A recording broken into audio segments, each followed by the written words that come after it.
Welcome back to the Disturbing Illusion channel. I am Brian, your host. Did you know that the life we live is primarily illusory? Did you know that most of the things that you were taught in your 15,000 hour public fool indoctrination program was mostly false, according to a lot of people?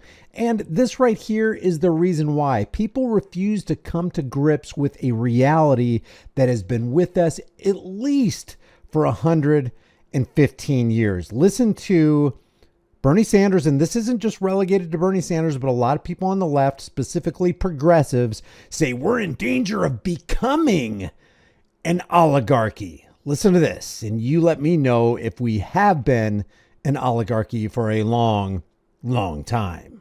States today has more income and wealth inequality than has ever existed in the history of our country. You got three people on top. Mr. Musk, Mr. Bezos, and Mr. Zuckerberg. Just three people? There's just three people on top? And how did they get there, Bernie? Bernie's actually going to tell us without him knowing that he's actually telling us what the problem is. And let me give you a kind of spoiler. Bernie is part of the problem. Who are now worth almost $1 trillion. That is more than half of the bottom of our society, some 170 million people. Three people, more wealth than the bottom, 170 million. We have more concentration of ownership today than we have ever had. We have more concentration of ownership in the media, where a handful of billionaires like Musk, Bezos, Rupert Murdoch increasingly own the media and the information that the American people receive. Increasingly owned. Did you know that it's only 5 or 6 companies, a handful of companies that own every media outlet in America? And it's been that way for a long, long time, Bernie. And there's only one reason it's like that. And what is it, Bernie? You're not saying it. You're not going to.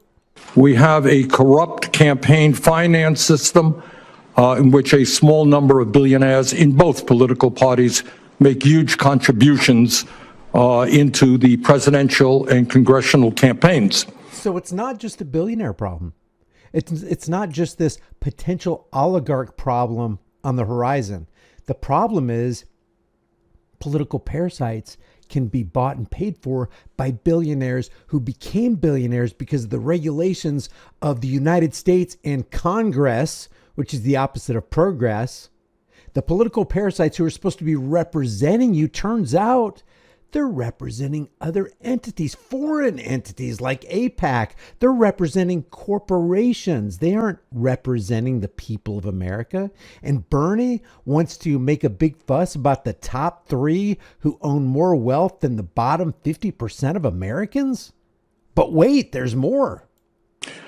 When you have a small number of multi-billionaires who have enormous economic, media, and political power, would you agree with President Biden, who last night stated, and I quote, "An oligarchy is taking shape in America of extreme wealth, power, and influence that threatens our entire democracy, our basic rights, and freedoms," end of quote. That's what President... Now, no rightist or leftist pundit will talk about this, but the oligarchy took root long ago, and their wealth far outshadows the top 3. You got Elon Musk, Jeff Bezos, and Mark Zuckerberg representing SpaceX and Tesla.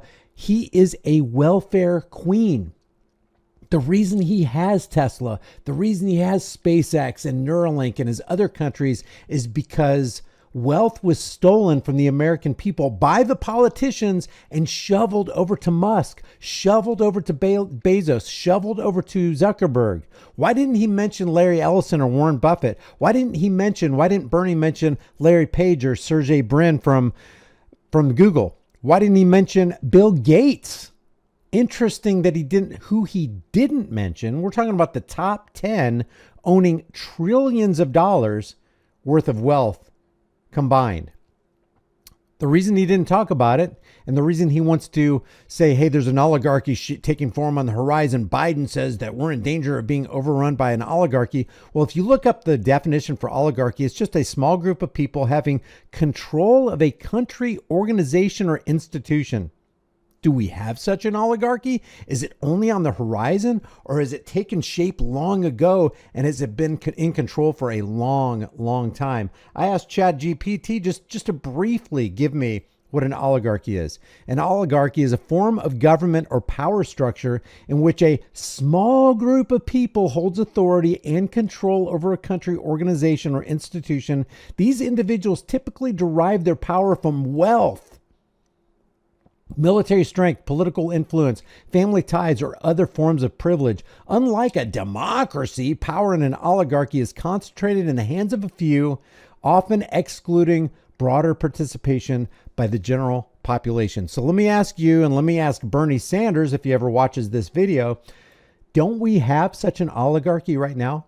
Haven't we had such an oligarchy since 1913? Isn't there a power structure that owns the wealth and the time of every laboring American, including these laboring Americans right here, all the billionaires? All the billionaires' wealth is owned by the people who issue the value of that wealth. And who is that, Bernie? It's the Federal Reserve. But you never talk about the Federal Reserve central banking cartel, do you, Bernie? Because you're kind of a front man for them, as are all political parasites, whether they're right or left, huh? So why do they leave the Federal Reserve out of the equation when they're talking about, hey, we need wealth equality, because currently we have wealth inequality? Well, why do we have wealth inequality? Isn't it primarily because of the power and the control wielded by the Federal Reserve? Biden said last night, I agree with him. Do you? And what is the conspiracy?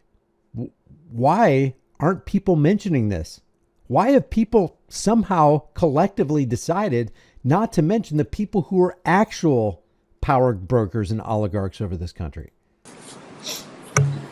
Senator Sanders, I enjoyed our visit. Talk a little bit closer into the mic. I enjoyed our visit, and I hope you got my follow-up materials on the discussions, my previous writings on the tariffs and China.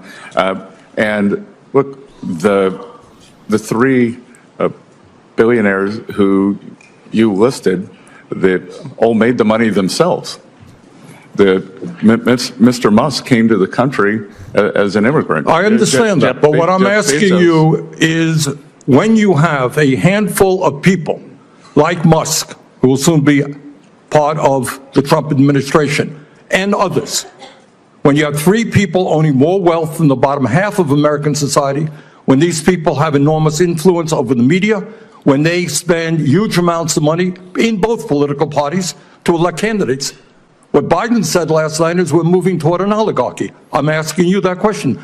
Do you think, forget how they made their money, do you think that when so few people have so much wealth and so much economic and political power, that is an oligarchic form of society?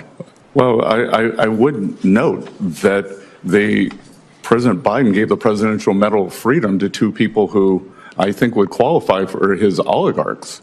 This is not a condemnation of any one individual. I'm just asking you, would so few people have so much wealth and power? But do you think that is... So if you're really concerned about the people who actually own the wealth and power, which far outshadows any of the top billionaires, because I'm telling you, those top billionaires are owned by the people who actually own the power. Give me control over a nation's currency and I care not who makes its laws. Who said that, and what banking family owns all of this? And furthermore, how doesn't Elon Musk go from a net worth of $19 billion in 2019 to just 4 years later, $251 billion? How does that even happen? How does a Jeff Bezos go from $114 billion, $179 to $210 billion? How does that happen without the aid and policies and regulations of the government of Bernie Sanders, of the government of Joe Biden, of the government of Donald Trump? An oligarchic form of society. Senator, I think it depends on the the ability to move up and down the income. No, that's not really the answer. I mean, even if you had that mobility, no matter who those individuals might be. All right, but let me ask you another question. Right now in America, we have over 22 million workers who are making less than $15 an hour, and nearly 40 million people in our country earning less than $17 an hour. Shamefully, the federal minimum wage, despite the efforts of myself and other people here, have not been raised since 2009 and remains an unbelievable $7.25 an hour. Will you work with those of us who want to raise the federal minimum wage to a living wage to take millions of Americans out of poverty?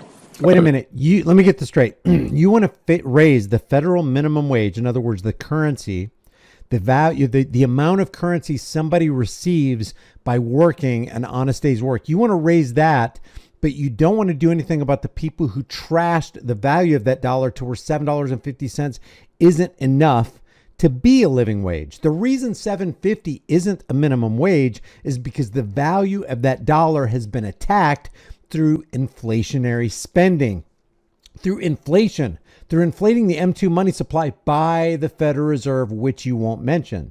So rather than actually dealing with the problem, you want to go after the symptom of, hey, $7.50 ain't cut it anymore. We need to raise it to a living wage of $15. Well, why don't you just raise it to $115? Why not $250 an hour? Why don't we do that? Why don't we just get ahead of this thing? Because you know what'll happen, and you know that is asinine. What you really need to do is go after the people who are actually extracting the value from the dollar. But Bernie Sanders won't do it.